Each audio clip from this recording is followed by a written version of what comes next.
This is from Justin to Kane, a podcast where Mike Robertson and Bob LaRue watch one critically acclaimed film and one terrible film and talk about how they are the same.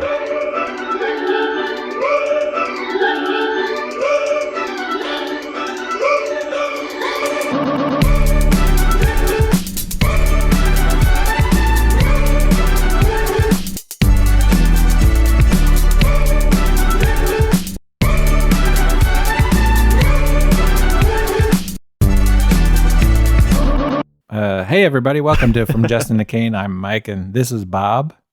Hey everyone. You know what's cool? Yes. Mike and I haven't seen each other for 2 weeks basically, and Correct. Mike has been a busy beaver and so have I, and this is so nice because we're catching up, but we're also doing this podcast. Yeah, that is nice. It's great. Well, so if there's a lot of chit chat, it's because we're filling each other in on what happened in the last 2 weeks. Yeah, but also talking about two movies, which are nice segue. what, Mike?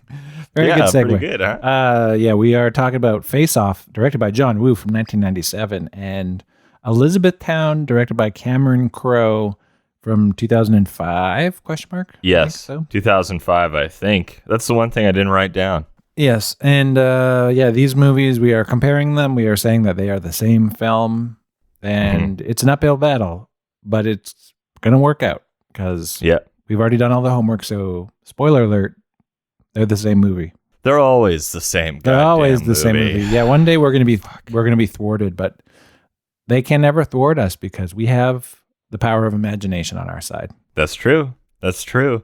This was my first time watching both movies. Had you seen both of them before? I had only seen Face Off, and I had seen it like a good half dozen times maybe. Whereas I had never seen Elizabethtown, but I had seen the rest of Cameron Crowe's filmography.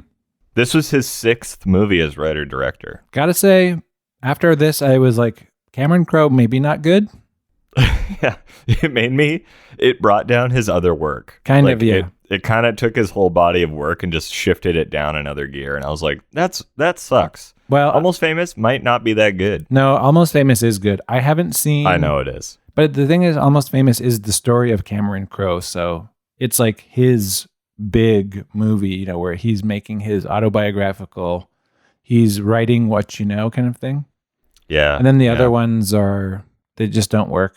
Like Jerry Maguire, I think a lot of people think is good. I saw it when it came out, and even then I didn't think it was good.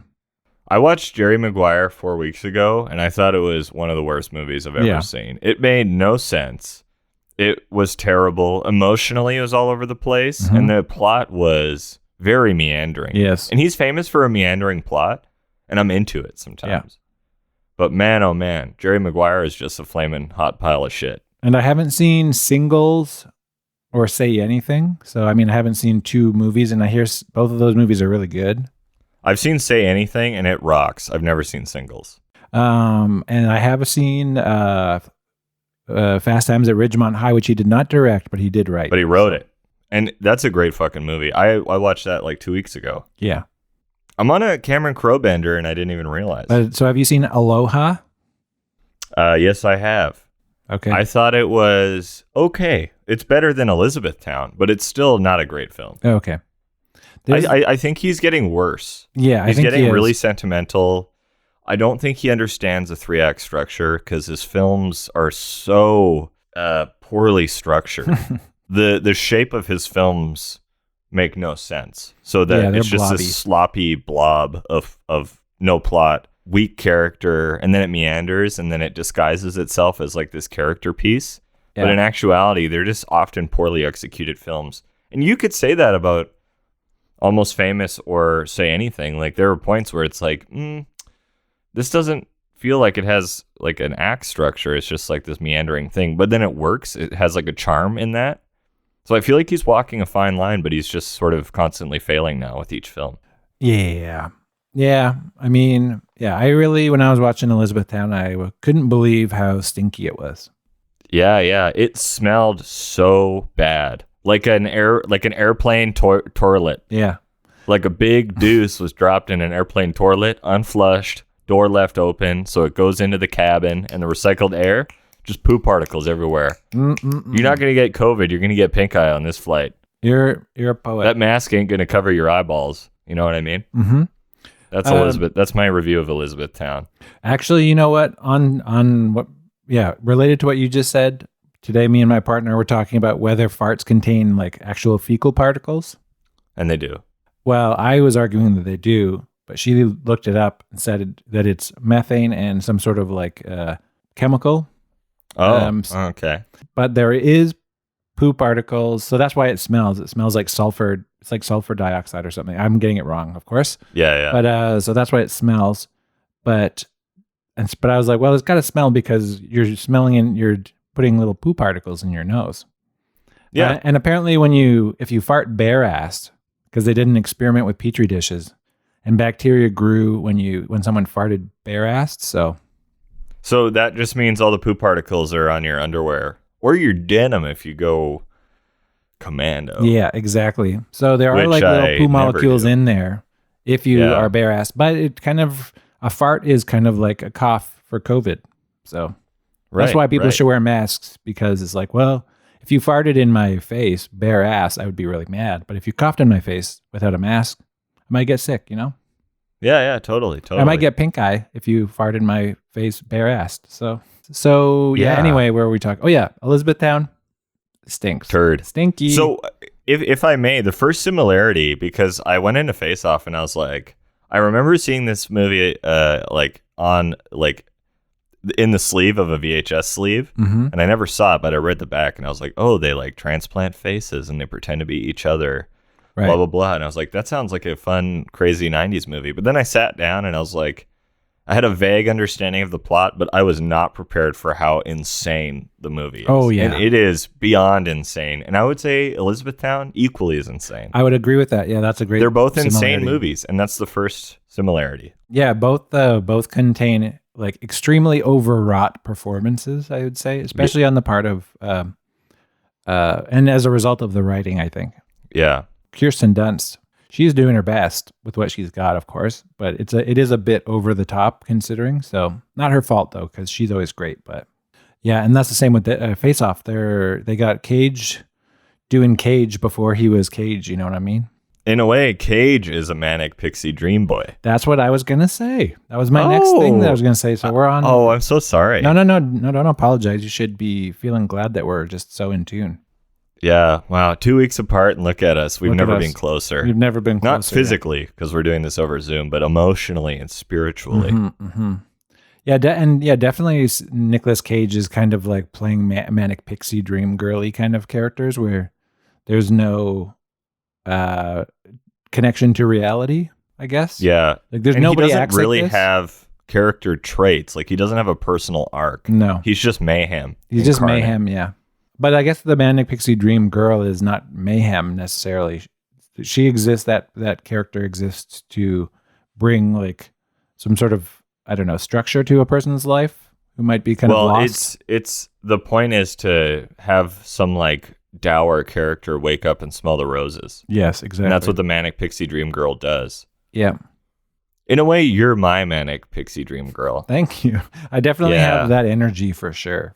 Oh yeah. Yeah. It's like one of the more recent filmmaking tools that's come into fruition, because like the MacGuffin's been around since the beginning of cinema storytelling, but the Manic Pixie Dream Girl was invented post Elizabethtown. Yeah, it was this movie that coined the term. It's 16 years old. Right. Yeah. So that base term basically means, as you said, like a female character who comes into the film and exists completely just to make the male character, who's kind of a sad sack usually and is feeling lost. Yeah. She exists to make him kind of smell the roses and see life for the exciting thing that it is. Yeah. And they never have a personal arc. Like they don't have any character detail. And they're often written by sensitive writer-director types. Yes. Is a quote I read from the guy who coined the term. Yeah, Nathan Rabin is his name? Yes. Yeah. I've read a couple of books that he's written. I've read My Year of Flops. Like he has a book where he just collects all of his articles. But the website AV Club at the time had a section called My Year of Flops where he would just talk about flops. Yeah. So actually we should like flip flops, like the footwear? Yeah, the footwear, yeah. Yeah. We should actually go through that list of movies and just I'm sure there's a couple of nuggets in there we can do on the pod. bad movies. But this movie's a flop for sure. But I think he measures them as flops, fiascos, and something else. Just like Guy Fieri's drive-ins, dives, and shit. What's the third one? Diners, drive-ins, and dives. Yeah. Guy Fieri's flops, fiascos, and failures. Yeah. I think that's what it was, flops, fiascos, and failures. And I think fiasco, the word was also drawn from Elizabethtown. I think Elizabethtown was the first article he wrote for that section, I think. Well, Elizabethtown is a really unique stinker. Yes. It's not bad in the way that bad movies are bad. Go on. It's bad on a fundamentally different level. It's like A-list cast. Yeah. They had the time and the resources to make a great film. And there are parts about it that are sort of intriguing, but overall it's just this big stinky mess. Yeah. And it's like everything failed in such a unique way. The performances failed, the writing failed, the direction failed, and just the structure of the film failed. Yeah. But it's hard to put your finger on the specific thing that sort of caused it all to fail. Yeah. You know what I mean? It's like a mosaic of small failures. I would say it's the writing. Definitely. The writing is probably the main culprit, but the performance, Orlando Bloom is really bad. He is, yeah. Kristen Dunst is really bad. Yeah. Alec Baldwin, in his brief, sort of screen time, is pretty bad. What about Susan Sarandon? I didn't think she was very good either. She's doing stand-up and she's trying to be a mechanic and it's just all trying to be funny and none of it's funny. What about Loudon Wainwright? I hate it all. I loved when they were playing Freebird and the fire alarm went off. Oh, yeah, right. I was like, this is so bad. But they had to pay money for the rights to the song. They had to flood a soundstage. They had to do all this shit that costs all this money. And I wonder if they knew at the time it was a terrible idea. No, I think they thought they were making a beautiful movie. The thing about this film that struck me is the dialogue is so bad. But it seems like Cameron Crowe, after he made Jerry Maguire, he basically had coined a couple of really catchy phrases, some really classic dialogue, show me the money. They say you had me at hello. There's probably another one. So there's a couple of moments in that movie where it's he's a great dialogue writer. He can really come up with these bon mots, as it were. And it felt like every time somebody said something in Elizabethtown, they were saying something that sounded like it was a bon mot, but it didn't make any sense or was stupid. Yeah. I didn't write any examples down. Neither did I. Speaking of Freebird, here's a similarity between both movies. At the end of Elizabethtown, a band plays Freebird, and there's a flaming bird that flies across during a funeral. Yeah, they light this giant piñata bird or whatever it is, this giant stuffed bird on fire accidentally. And in the end of Face Off, there's also birds flying in a funeral. That's right. That's that classic John Woo thing. Both films have early on a long-winded scene involving an airplane. Yes. Right? So there's another one right there out of the gate. Also, they're both just aviation heavy. They talk about aviation a lot. There's a lot of aviation in both films, for sure. Yeah. For sure. Yeah. Well, why don't you tell us about Elizabethtown? Because we kind of started talking about that. Yeah, great. Written and directed by, as we said, Cameron Crowe, famous for, almost famous. His Another bird. Opus. Another bird thing, Cameron Crowe. Oh my God, there you go. Shit. So it's interesting. This was produced by the production company Cruise Wagner Productions, which is a production company founded by Tom Cruise and Paula Wagner in 1993. And this company... Who's Paula Wagner? What? Paula Wagner. I don't know, some bigwig. I didn't look her up. Okay. I just looked up the company because the company is kind of interesting. But basically, it was created to give Cruise more money and control over his projects because by then he was so famous. And it had an exclusive deal with Paramount until 2006, and then the president of Paramount pulled out. Basically because Cruise is a Scientologist and said a bunch of disparaging things about modern medicine and postpartum depression and a bunch of things that he has big opinions on based on the Scientology sort of philosophy. Right. And so they lost that deal. And then 2 years later, in 2008, in lieu with the financial crisis, the company was defunct. But let's rattle off all the movies they made. -2 because I didn't write them down. The first one they made was Mission Impossible. Nice. The second one, Mission Impossible 2. Classic. Then The Others, Vanilla Sky, Minority Report, The Last Samurai, War of the Worlds, Elizabethtown, Mission Impossible 3, Death Race, Valkyrie. So like 90 or 85% of the projects they made all starred Tom Cruise, and only a handful were not Tom Cruise vehicles. And so Elizabethtown wouldn't exist probably if Tom Cruise wasn't in Vanilla Sky. Mm-hmm. So there you go. Also, Vanilla Sky, bad movie, question mark? I've never seen it. Oh, okay. I didn't care for it. Oh, yeah? What's it about? I don't even know. It came out after The Sixth Sense. So it was one of those movies that was like, hey, we got a twist ending for you. Reality is not what you think. Right. Yeah, I think it's crazy. It was based on a Spanish language film called Open Your Eyes.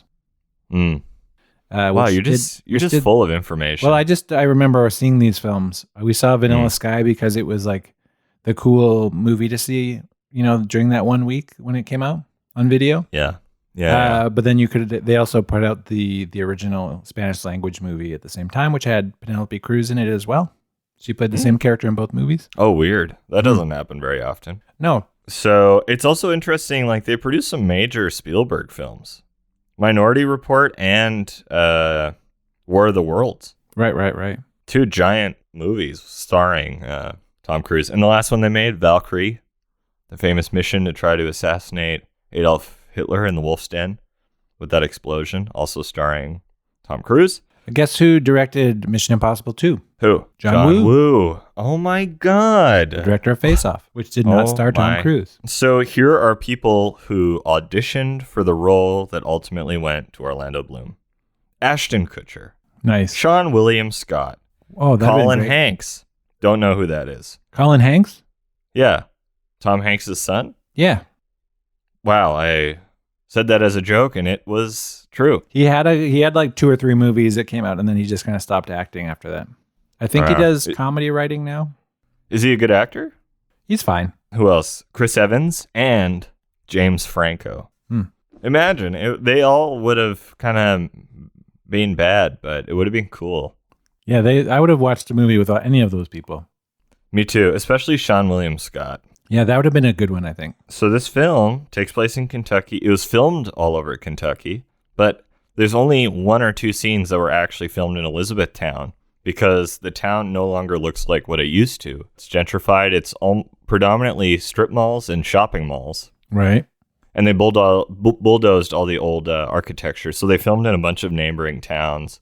And also the geography in the film's all fucked up. Like when you see him driving into Elizabethtown, he's going the wrong way and the signage is wrong. They just basically threw caution to the wind in terms of geography on this one. And a lot of locals noticed. And were mad? I don't think so. I don't imagine they were. Yeah, as we've already said, the Manic Pixie Dream Girl was coined by Nathan Rabin to describe Dunst's character. Yeah, and here's a quote from him. It's a stock character. It exists solely in the fervored imaginations of sensitive writer-directors to teach brooding, soulful young men to embrace life and its infinite mysteries and adventures. Right. And that's exactly what she did in this movie. Yeah, to an absurd degree. Yeah. Like as if it were a bit. Yeah, like he went on a road trip and she gave him a giant book that she had put together, which must have taken her like weeks. Oh, yeah, very labor intensive for sure. Yeah, and had like a mix CD for every leg of the trip. So she just made so many mix CDs. And I bet you all those CDs ended up in a landfill. So thanks. Yeah, thanks a lot, Kirsten Dunst. Alec Baldwin's character and the shoe company is obviously based off of Nike, which was founded in Portland. And the other thing is there was a final scene in the film, or just like a title frame that said that the fatal flaw of the shoe was extremely popular with consumers and the shoe was actually a hit. But then he got rid of it because it made the film too long-winded or something. So that's kind of interesting. I didn't care about any of the shoe stuff. Me neither. And the shoe stuff was so minor. Like, it took up so little of the film that it was like, every time they talked about it, it's like, why are you even bothering to bring this up? Because it's obviously not important. Yeah. And the stakes that Alec Baldwin was trying to, like, enforce early on just didn't work. Well, it was like the shoe was a big deal because it failed and it cost the company $1 billion. And then that was why Orlando Bloom's character was so morose all the time, because he had a failure of that scale. Yeah. And then later when Kirsten Dunst's character is like, oh, I want you to tell me that you love me or whatever. And then he's just like, you don't understand. I failed $1 billion. And it kind of came out of nowhere when you hadn't heard him talk about the shoe for 45 minutes. Yeah. Yeah. And then he was like, what is going on in this movie now? Mm-hmm. Mm-hmm. Yeah, just kind of insane. Again, I think that's a huge problem with the film too, that you and I both felt watching it. Like his character didn't have much to go on besides, I'm sad because of the shoe. This is sort of neither here nor there, but Cameron Crowe is interviewed by Alec Baldwin, of all people, and they talk about Elizabethtown. And Cameron Crowe, it's one of his personal favorites. He loves the movie. Well, he's a fool. Yeah, and he says, oh, it wasn't popular upon its initial release, but people seem to really like it now. And I was like, that is not true. But you know who likes the movie? What? Roger Ebert. 3 out of 4 stars. Fool. R.I.P., but fool. Roger Ebert attests his liking of it to how simple the narrative is and how Kirsten Dunst's character is actually an angel fallen to earth. And she's like this angel character that has to take some mortal soul to heaven or whatever. And there's a lot of DNA shared with It's a Wonderful Life. Yeah. I think at one point a character does say the words "It's a Wonderful Life" in the movie, I think. Because I was struck by that and I was like, why did they say the title of that movie? And then I thought maybe this is like a wink. Maybe this is a wink. Like, did he die when he built that absurd knife machine that he built where he's going to stab himself on his bike? Yeah, that was such a dumb. That scene made me think of Seven. It was pretty. You know dumb. what I mean? I was like, ooh, this is gruesome and weird. It has Seven vibes. There's a connection right there between the two movies. So Orlando Bloom's character builds a bike with a knife attached to it that is going to stab him when he starts riding it. And then he builds this there's basically absurdly complicated and stupid technology at the in the movies, both movies. So, and they both start with that where you're just kind of introduced to this absurd, stupid technology. Very, very silly, very, very dumb. The movie made $52 million upon its release. It was in theaters for 62 days. Is that a lot? No, I think 2 months. Probably pretty average. Pretty average. Was this a flop? Did it make its money back? I think it broke even, yeah. I think it was just kind of it wasn't a flop or a success. It's just you're kind of right down the middle. Hey, we made our money back. Yeah. But then 2 years later, Tom Cruise's company folded. So what does that say? L. Ron. Wait, didn't you say they made Valkyrie? They did make Valkyrie. When did that come out? 2008. Oh, wow.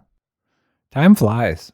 I know. I remember when that movie came out. I have a distinct memory of renting the DVD because I was obsessed with World War II at that time. I was 12. I thought it was 3 years ago, but no, it was 2008, 13, man. Friggin', oh God. Time friggin' flies. 14 years ago, maybe. So yeah, it's scary. Also, this movie is of the same ilk as a film that came out a year prior, Garden State.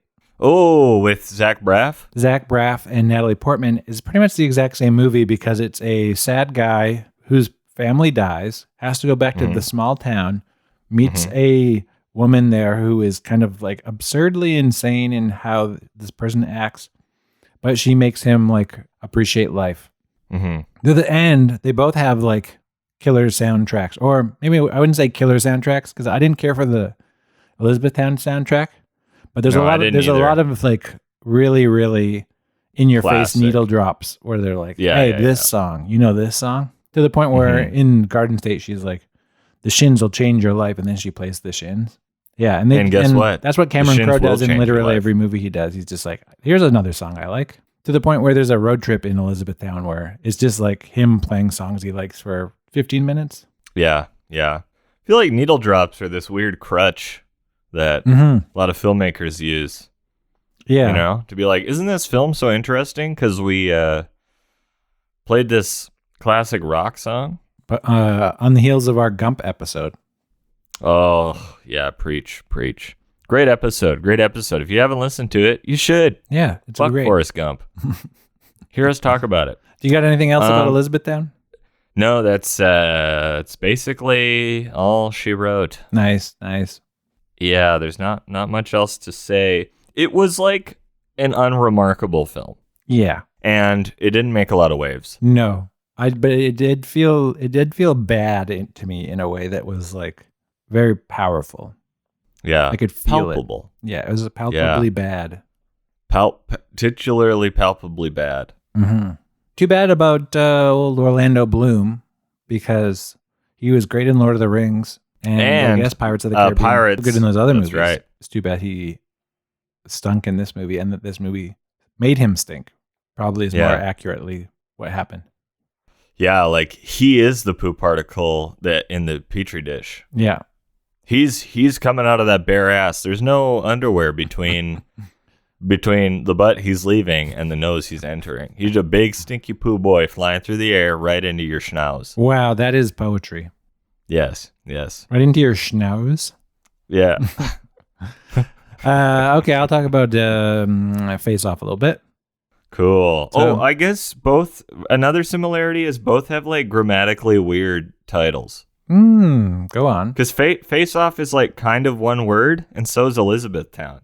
Yeah. But they're actually two words. That's true, yeah.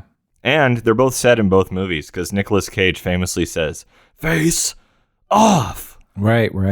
And Elizabethtown is said probably 6,000 times by every single speaking character. That's correct, yeah. That's another similarity. Anyways, continue. Great. So Face Off came out in 1997, directed by John Woo. His first American film. Maybe his best American film also. It's definitely a banger. Yeah, it was written by Mike Werb and Michael Caldieri, who, most people have never heard of, but they wrote The Mask, which seems appropriate because there's a lot of face-based stuff here. And also Darkman 3, which is, if you've seen the Darkman movies, it's very similar to Face Off in that there's like some guy who builds body parts on a machine and puts them on his face. So this was one of the first Hollywood movies that Woo made and had a lot of creative control over. And it was a hit, made $245 million. It was the 11th highest grossing film of 1997. It was originally supposed to be directed by Rob Cohen, who you may know from the Fast and the Furious franchise, and Dragonheart. Love me some Dragonheart. I am the last one. It's me, Sean Connery. Great impression. It's me, Dennis Quaid. Dennis Quaid is in that, right? I'm Dennis Quaid. I've been playing Mario all morning. Oh, Mario really? 64. Yeah. How far are you? We finished. We're doing pretty good. We have 30 stars. We? Me and all my friends. Oh, okay. Just kidding. No, my brother-in-law and my sister and me. The and three you guys of just us. take We turns? share. Yeah, because it's so hard and frustrating. We just switch off when we can't beat something. Oh, that's funny. And then a fresh set of clammy hands on the controller usually solves the problem. Right. The thing is, I should come over there and just be your guide. That would be wonderful because my internet search history is exclusively IGN.com. Yeah. And I'm just looking up the fucking levels trying to be like, where's that red coin? Right. Ugh. Yeah, I would love to have you there so you could just walk me through it and keep me calm. Because you're my Manic Pixie Dream boy. Oh, thank you. Yes. Yeah. I'll make a giant book with mixed CDs inside of it that just tells you how to get through Mario 64, and each thing is soundtracked perfectly to the different part of the game.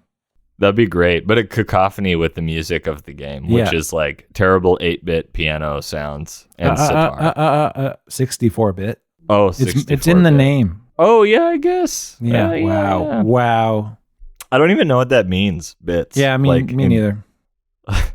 Well, I think we're long past 64-bit nowadays. What are we at? 70? I think we're in like the thousands of bits. Wow, that's a lot of bits. Yeah. Because 64-bit is like 64 bits, and then there's megabytes. I don't know. Have we done 64 bits on this episode yet? What does that mean? Like jokes. Oh yeah. We've done at least 64 bits. Yeah, not 69 though. One thing. I mean, we're really getting off topic here, but actually, I wanted to talk about you're talking about Mario 64. Yes. And music soundtracking via like a la Elizabethtown. When I was young and I would play video games alone in my room, I'd always put on albums, just music CDs that I had. Music CDs. Yeah, what a clumsy phrase that is, Mike. My God. My music compact disc player. So I'd play some music compact discs while I played video game cartridges on the TV. Saying music compact discs is like putting your nails on a chalkboard next to my face and just screeching. And then also farting bare-assed in your face as well. Yeah, into my mouth and eyeballs. And you get the pink eye. The brown mouth, the pink eye. Yeah, the brown mouth. So how come it's not called brown eye? Because there already is a brown eye. And it's from whence it came. From whence it came, yeah. That's good. So, I was fuck. talking about soundtracks to video games. So I'd play music compact discs while I played video game cartridges. So now I have these like associations. So anytime I think of Mario 64 or play Mario 64, like I think about Marilyn Manson. Like I would play Marilyn Manson CD, like a Marilyn Manson CD a lot, because they both came out around the same time. Antichrist Superstar and Mario 64. So those two things are linked in my brain. I'd say those are like the antithesis of one another, aren't they? Tonally speaking. Yeah, they don't really make sense, but for whatever reason, whenever I play think about Mario 64, I always think about that. Or when I listen to Antichrist Superstar, I kind of like it. Remember Mario 64? Mm-hmm. And Diddy Kong Racing. I listen to OK Computer by Radiohead a lot, which is like a weird soundtrack. Weird. Yeah, but that's fucked up, man. I've been listening to that album recently, and that's a weird vibe to play Nintendo 64 with. No, it's good. It's good. All right. Anyway. I'm not here to shame you on your extremely 90s selection of music. Oh, yeah, it's all 90s. Mike's still living in the 90s. Yeah. My Manic Pixie Dream Boy just living in the 90s. Oh, yeah. Telling me to wake up and smell them Guns N' Roses. Yes. How's that, huh? A little music reference for all y'all out there, classic rock lovers. Welcome to the jungle. So I'm going to talk about Face Off some more. Okay. That's the weirdest departure we've ever taken, also. Yeah. So Sylvester Stallone and Arnold Schwarzenegger were supposed to play the characters in Face Off. Oh, really? Hear me out. The same cast as twins. Schwarzenegger, DeVito. How cool would that be? That would have been great. Oh, fuck. Anyways, continue. Johnny Depp was also supposed to play John Travolta's character. Interesting. It was written in the early 90s, but it wasn't made for 7 years. Pretty fun. Why? That's just what happened. They wrote the movie, they sold it to Warner Brothers, and then they just kind of sat on it for a while, and then the rights expired, and then Paramount had heard about it and bought it once Warner Brothers passed on it. So I guess Warner Brothers didn't get it. Dude, Paramount, both movies. Oh, there you go. That makes sense. Same studio. Wow. Look at that. Wow. The same film. Because they were made by the same company. Wow. So true. Oh, fuck. Wow. Such true. Such true. So such similar. The ending scene where the insane twist of John Travolta's character, or the Archer family adopt Castor Troy's son. Yeah. Wasn't in the original script. Yeah, but the Paramount thought it was weird that the good guy adopts the bad guy's son. Mm-hmm. But they did some tests, and it seems like people like the kind of sentimental ending. Mm-hmm. And boy, is this movie sentimental. Oh, yeah. The part where they're like petting each other's faces is so stupid. Mm-hmm. But, I guess it works because they call back to it so many times. Michael Douglas executive produced Face Off. Oh, wow. There's a fun little fact. And it was one of the first movies from Paramount Pictures released on the Blu-ray format. Really? Because Paramount put all of their money in HD DVD, the ill-fated alternate format, which you can still buy, apparently. Really? You can still buy HD DVDs, but you just kind of have to have a player for them, I guess. Right. The speedboat chase in the movie took 4 weeks to film. And that's about it. I don't know. Yeah, again, like I feel like both films are not run-of-the-mill films, but their release and like how they were accepted into the world was so like unremarkable. Even though Face Off was a huge hit, I feel like it didn't make a lot of waves except for that boat scene. Yeah, I remember seeing this movie for the first time in the 90s and be blown away by that boat scene. Not unlike how the characters were blown away by the boat exploding. Yes, yeah. But yeah, just the stunts in this movie, I was like, I've never seen anything like this before. It was kind of dumb when Nicolas Cage was water skiing with his shoes. Yeah. I was like, ooh, this has some speed vibes, like really fast vehicles. Yeah. But in like inappropriate vehicles, like a bus or a boat or whatever. Just had speed vibes, and I was like, this is fun. Yeah. So anyway, that's all that she wrote about Face Off, I guess. Wow. There's probably way more interesting stuff about it, but it's not it's not like a crazy production history for this film. They made the movie. It was a hit. Here we are. And everyone went home. I guess both films were produced by A-list actors who didn't star in it. That's correct. So Cruise and the other guy you just said, Michael Douglas, yeah. Yeah, so that's kind of an interesting similarity. Both films are two-handers. Okay. So like Travolta and Cage occupy like 90% of the screen, and same with Dunst and Bloom. Dunst, Bloom. Dunst, Bloom.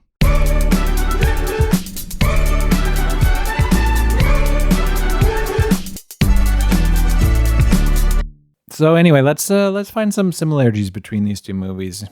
Let's explore the rest of them. Yeah. So the main character in both movies is kind of a big wheel at the company he works at. Oh. So Orlando Bloom's character is a big wheel at the shoe factory, as they say.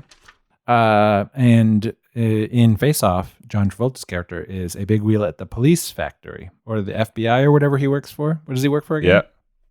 Yeah. Super covert FBI. Yeah. So he's a big wheel there. Everybody knows him. Everybody likes him. Yeah. But then also, both movies start with a character failing in their job and somebody dies. Yes. So Orlando Bloom's character fails his weird ass shoe, just flops. Mm-hmm. And then his dad dies, and similarly, John Travolta's character fails to get Castor Troy or whatever, and then his kid dies. Castor Troy kills his kid, I guess. Yeah. So I'd say that's a big failure, having your kid get shot by your arch nemesis. Yeah, it means you're a terrible father. Yeah, but they eventually do get Castor Troy by blasting him with that jet engine. Yeah, that's true. Both movies have male characters heavily influenced by a lady. Yes. So it goes without saying, Elizabethtown. But in Face Off, the Travolta character, when he's actually the Cage character, when he's actually good, his like lady wife, baby mama, whatever, really sort of influences him. And then, that's right. Obviously, he ends up adopting that son and all that stuff. Mm-hmm. There's like a very specific female energy in the film, or like men use women to feel better, or regulate their emotions. I don't know. There's some toxic masculinity shit you could say for sure about both movies. Oh yeah, 100%. Even just the way that Travolta's character's daughter is like treated in the movie is like there's a weird kind of sexual energy. And then they kind of play off of that where Cage as Travolta is like hitting on his daughter, but it's not really him. So there's something kind of insidious about that, but the fact that they put it in the movie is kind of like weird. Great movie. Really good movie. Wow. I'd say both films also narratively speaking, walk a really thin line on the brink of disaster at all times. I was going to agree, yeah. Oh, Elizabethtown fails. It crosses the line. But like the opening of Face Off is really poorly done. And I was like, this is not the good movie. Like this is going to be terrible. Oh, just then as the film goes on, it just gets better and better and more insane. But he like John Woo's on the thinnest line. Like the Cage character is crazy. The prison's insane. The action's nuts. It's just like very silly the whole time. But you're rooting for these guys the whole time, and you want to like see how it plays out. So they both are really ballsy in how they were made. And then one worked and one failed. Yeah, I would say that for sure. In Elizabethtown, at the beginning, he's always talking about how it's a fiasco. Mm-hmm. And I would say a fiasco occurs in Face Off also. Like when they kind of get the face swapping thing going. Yeah.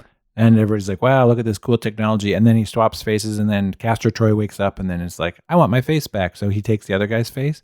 It's like, they didn't expect that to happen. What a fiasco. What a fiasco. How embarrassing. Yeah. And then, the faces are swapped.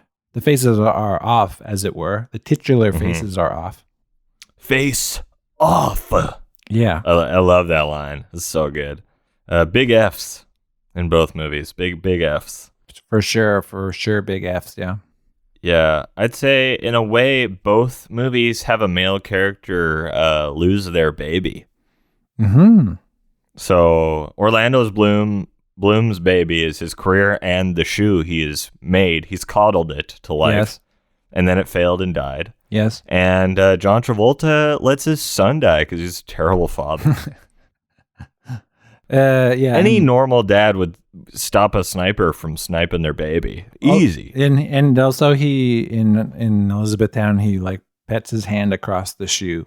Not unlike how Travolta rubs his hand across his child's face as some sort of like sentimental thing that they do. That's right. Oh, both films have graveyards. Yeah, both have graveyards. As both well. have funerals.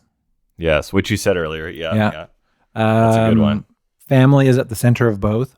There's a mom trying to figure shit out in both movies. Yeah, but she's always kind of on the sidelines.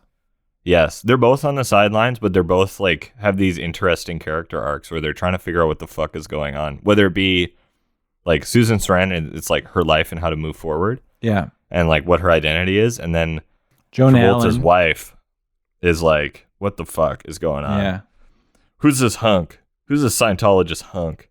Also, Joan Allen, she's in the same kind of, I don't know what it is. She's in the same kind of compartment, I guess, in my mind of like that Susan Sarandon's in terms of actors. I agree. Yeah, they're like the same vibe. They would like compete for roles because they have kind of, they've got similar cheekbones. They kind of have similar head shapes, kind of, maybe. Yeah. Roundish, kind of wide, like eyes that are kind of far apart a little bit. Yes, yeah. Although Susan Sarandon's are a bit buggier. They have like kind of bigger eyeballs. They are buggier, and I think she's a more heralded actor, right? Yeah. She won the Oscar and all that shit. But they're both like probably about the same age, I bet.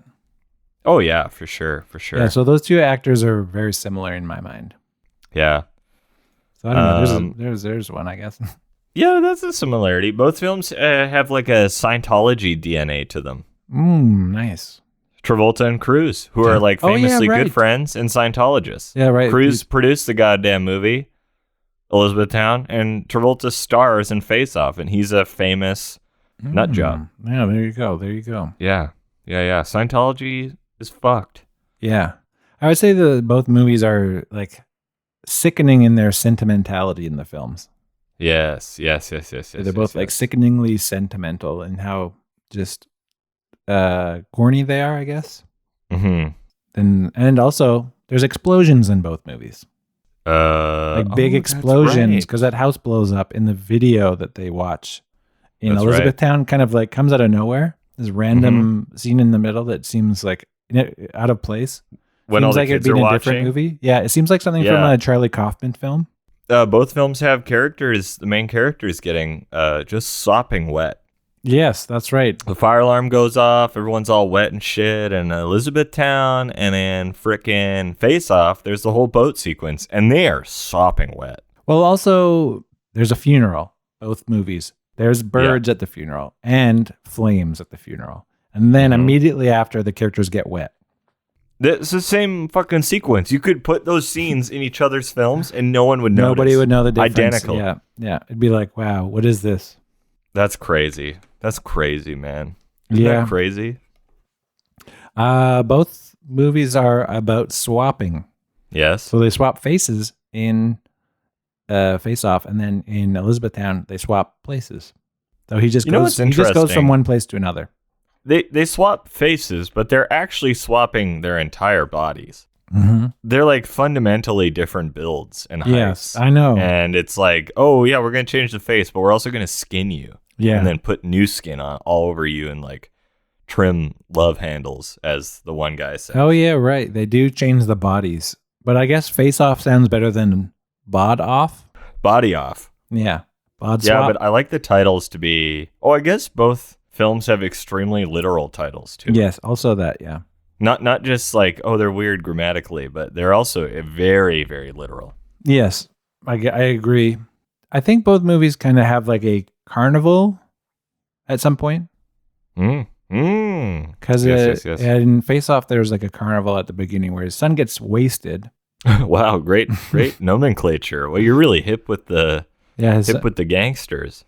Just playing some. Oh no, my kid got wasted. They busted a cap on that kid's face for sure. Whoa, nice. And then in Elizabethtown at the very end, he goes to the second largest farmers market. Remember? And then he's looking for a person in a red hat, and for whatever reason, everybody's wearing a red hat. But it's because they're in rural America, and this happens to be set in the year 2016. It's weird how there are so many films that are forecasting the political situation of this decade. I know, yeah. Shockingly, like it's eerie. Well, it is kind of weird because they're all wearing red hats and they're in the middle of like rural America. And then when we watched Forrest Gump, also the Bubba Gump hat is red too, which was 10 years before that. Just 10 years, yeah. So it's like, what is it about the red hats that really connects to Republican rural Americans? Yeah. It's weird, man. It's dicey. It's dicey for sure. Yeah. So anyway, so that's those are the connections between both movies, and we found out that they're the same film. Yeah, they're the same goddamn fucking film. It's like, does nobody make original films anymore? I know, everything's recycled from everything else. You know what I mean? Yeah, it's real piss off. Yeah, I know. Really getting me peeved. Yeah, I can see you're just seething over there. Just fuming. So, I guess that's the trip we just took to the dog park. Okay. Yeah. I forgot about this part. Yeah, that's right. Or you just say dog things again. I hope this was a tasty IAMS treat for you. Jesus. And enjoy your kibble, you dirty dogs. I think I read somewhere that IAMS puts dogs in their dog food. Really? Maybe I shouldn't say that on a recording because I don't want to necessarily get sued by the IAMS people who might be scanning the internet for slander. Yeah, is it libel? We're good. It's not libel. It is libel. Yeah. Why the listenership just isn't big enough for us to be a threat? No, I know. I am not worried. I would love for IAMS to flag us. That would be nice. Yeah, I mean, we'd get a dog, like dare I say, a dog podcast. Getting flagged by IAMS to be so good for our street cred. We're a dog podcast. Yeah, we just talk about dogs all the time. I think we have much different ideas of what we're doing here. From Justin to Canine. That's the name of the podcast, right? Oh, we just talk about. I just reviewed dog toys for the last hour. What were you talking about? Oh, I wasn't recording. Oh, what? We're just hanging out over Zoom, and I'm just watching you be like, this one I would give a 5 out of 10. Just an unboxing video, but over an auditory medium, just dog toys. Like this one, I don't know if it's strong enough. I don't know if it would last. A little puppy ripping into this, tear it to shreds. Terrible shelf life. But this one, on the other hand, I'm just holding tennis balls. At Christmas time, did your dog ever open presents? Yeah. Nice. Same with us. Yeah. And we'd always get him a big bone. Yeah. Odie used to love that shit. And then he would get a big bone and be so excited, and then he'd just put it down somewhere and never use it. Yeah. He loved to have it, but he never wanted it. Yeah. But did he like opening presents? He did, yeah. Yeah, he would rip into it with his Nice. mouth and claws and stuff. It was great. Yeah. We had a little wiener dog. She loved opening presents. I bet. And then as soon as the present was open, she'd move on to the next one. She knew which ones were hers somehow. I guess they all smelled like dog stuff. Yeah, I guess. She's like, I don't want that PlayStation. Yucky. No. I want this pig ear. Yeah, pig ear, yep. Yummy. Ears. Get in my tummy. Or toothbrushes. Or socks. We should I guess we should probably flag our podcast as being dog related because we talk about dog stuff a good 10% now. Pretty funny because neither of us have a dog. No. We're just we're dog wannabe owners. Yeah. Okay, well, I guess this feels over. Feels over. Yeah. Okay, good. I was waiting for you to say it. It's your catchphrase. Yeah, I stole it from you. I'm sorry. Well, thanks everybody for listening to From Justin to Kane. Send us an email at fromjustintokane@gmail.com. Find us on social media from Justin to Kane with a number 2 on Instagram, Letterboxd, and Twitter, and Facebook, I guess. And that's all. I got it done in 10 seconds. Good for you. Does anyone actually email us? Actually, we got a lot of submissions of you drawn nude, dressed like as a beaver for our art contest that we held a couple weeks ago. I got a lot of submissions. That's great. No, just kidding. Nobody emailed us to that. Yeah. I didn't expect anybody to do the work. I wish people would reach out. Yeah, canines Who's this do for? The work, you know? Yeah, do the work. Yeah. Watch 2 movies a week. God damn it. And then find your own damn similarities. Draw a nude picture of Bob dressed as a beaver. Yeah. As a beaver. Yeah, that's good stuff. Good stuff. Really good content. Great content. Yeah, there's a binder behind your head that says not for Bob's eyes. So what's in there, Mike? I'll never tell. Okay, and there's a lock on it, like a chastity belt. Yeah, oh yeah. Where's the key? It's around your neck. No, I swallowed it. It's one of those things. Yeah. It's, darn you. I'll never know what's in that nasty binder. That nasty binder. Yeah, okay, great. Yeah, this definitely feels over now. Okay, everybody, thanks for listening. Bye. See ya.